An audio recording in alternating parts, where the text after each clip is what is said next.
नमस्कार मित्रांनो, तुमचे स्वागत आहे श्री स्वामी समर्थ. मित्रांनो, तुमची किंवा तुमच्या जवळच्या व्यक्तींची मिथुन राशी असेल तर हा व्हिडिओ संपूर्ण बघा. कारण 21 जून 2026 ही तारीख लक्षात ठेवा. 21 जून 2026ला खूप मोठा बदल होणार आहे. काही गोष्टी उलथापालथ होणार आहे आणि काही गोष्टी अचानक घडतील, काही गोष्टी वाईट, काही गोष्टी चांगल्या. आता काय घडणार आहे तर मित्रांनो, मंगळ हा ग्रह मेष राशीतून वृषभ राशीत प्रवेश करणार आहे आणि यामुळे 12 राशींवर याचा प्रभाव पडणार आहे. तर मिथुन राशीवर तर पडेलच. याबद्दलच संपूर्ण माहिती आपण आजच्या या व्हिडिओमध्ये काय घडणार आहे याबद्दल जाणून घेणार आहोत. त्याआधी मित्रांनो, तुम्हाला जर तुमची पत्रिका तपासायची असेल, कारण आपण बऱ्याच वेळेस खूप मेहनत करतो, रात्रंदिवस एक करतो, तरीही आपल्या पदरात यश पडत नाही, निराशा असते, डोक्यावर कर्ज असतो, पैसा टिकत नाही, आजारपण असतं, लग्न जमत नाही, प्रश्नांची उत्तरे मिळत नाही, व्यापार चालत नाही, नोकरीत प्रगती नसते. तर मग अशा वेळेस काय करावं? तर अशा वेळेस आपण पत्रिका तपासावी. पत्रिकेतील काही गुण, दोष, काही बाधा आहेत की नाही ते बघावं. असेल तर योग्य उपाय, योग्य सेवा करून आपण हे दूर करू शकतो. आणि चांगला काळ कधी येणार आहे, योग्य काळ कधी येणार आहे, हा वाईट काळ कधी संपणार आहे, हे सुद्धा पत्रिका तपासून कळतं. पण यासाठी पत्रिका बघणं, तपासणं खूप महत्त्वाचं असतं. यासाठी तुम्हाला काही प्रश्न असतील, सविस्तर मार्गदर्शन हवं असेल, पत्रिका तपासायची असेल, तर तुम्ही दिलेल्या व्हॉट्सॲप नंबरवर आम्हाला नक्की मेसेज करू शकतात. मित्रांनो, 21 जून 2026 हा साधासुद्धा दिवस नाही. हा वर्षातील सगळ्यात मोठा दिवस असतो आणि त्यासोबतच या दिवशी भानुसप्तमी आहे, पूर्वा फाल्गुनी नक्षत्र आहे, सिद्धी योग आहे.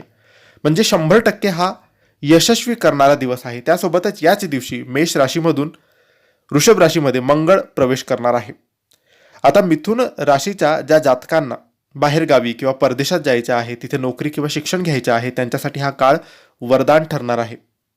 त्यांच्या अडचणी दूर होतील. जे लोक आयात निर्यात किंवा मल्टीनॅशनल कंपनीत काम करतात, त्यांना परदेशातून मोठा धनलाभ होऊ शकतो. त्यांचे नेटवर्क जागतिक पातळीवर वाढणार आहे. मंगळ तुमच्या 11व्या आणि 6व्या घराचा स्वामी आहे. तो 12व्या घरात गेल्यामुळे विपरीत राजयोगासारखी परिस्थिती निर्माण होऊ शकते. जर तुमचा कोर्टात कोणताही जुना खटला किंवा वाद सुरू असेल तर निर्णय तुमच्या बाजूने लागण्याची शक्यता खूप जास्त आहे. तुमचे गुप्त शत्रू आणि विरोधक तुमच्यासमोर गुडघे टेकतील.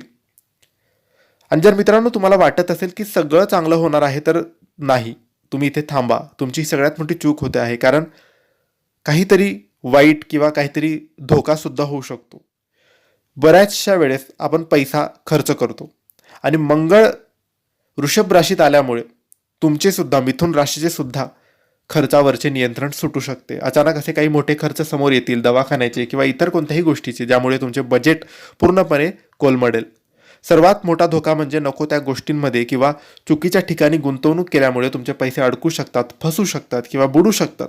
कोणी कितीही जवळचा असला तरी या काळात कोणालाही कर्ज किंवा उसने पैसे देऊ नका, कुठेही इन्व्हेस्टमेंट करू नका, अन्यथा ते पैसे परत मिळण्याची शक्यता नगण्य आहे.